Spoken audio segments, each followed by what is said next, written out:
मित्रमंडळी, आपण आज आहोत कंधार लोहा रस्त्यावरील एका सुवर्ण असं मंदिर असलेलं एक छोटस मंदिर म्हणून असं छानसं ठिकाण माळ टेकडी म्हणलं जातं याला. तर आपल्या भेटीला आहेत एक डॅमचे उत्कृष्ट आणि अधिकृत कलाकार कार्यकर्ते सुमेध भाऊ सरवदे. सर, तुम्ही हा डॅम बनवला कशा प्रकारे?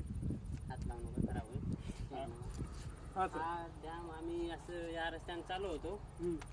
चालता चालता आमच्या संगे एक सर होते, त्यांनी म्हटले इथं ईद पडून पाणी लागलेलं आहे. आले असं भेट देण्यासाठी. तर कसल्या जागी कलाकृती करावं म्हटल्या.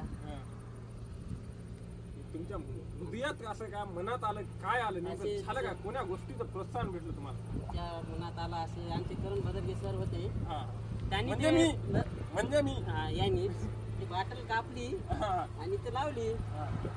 आमच्या असे रातून सर एक होते, त्यांनी डॅम तयार केला. आम्ही कलाकृती अशी थोडी करावं म्हटली. तरी पण थांबा एक मिनिट, डॅम बघा.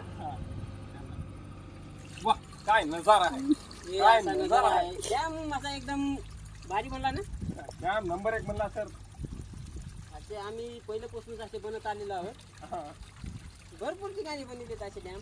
सर, एखादी उदाहरण पहिले कुठे बनवलं फेमस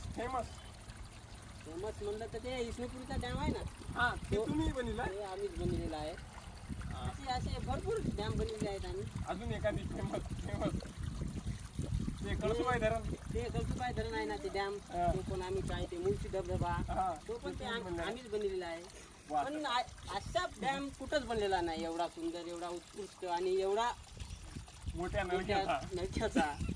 ते असं आम्ही भरपूर ठिकाणी बनवलेले आहोत. भावनेनुसार असे भरपूर ठिकाणी बनवलेले आहोत आम्ही. मित्र, ह्याच गोष्टीवर यांची मुलाखत खतम करू. कॅमेरामॅन अतुल कदम के साथ करण भदरगे, मायक्रो फायनान्स आशीर्वाद.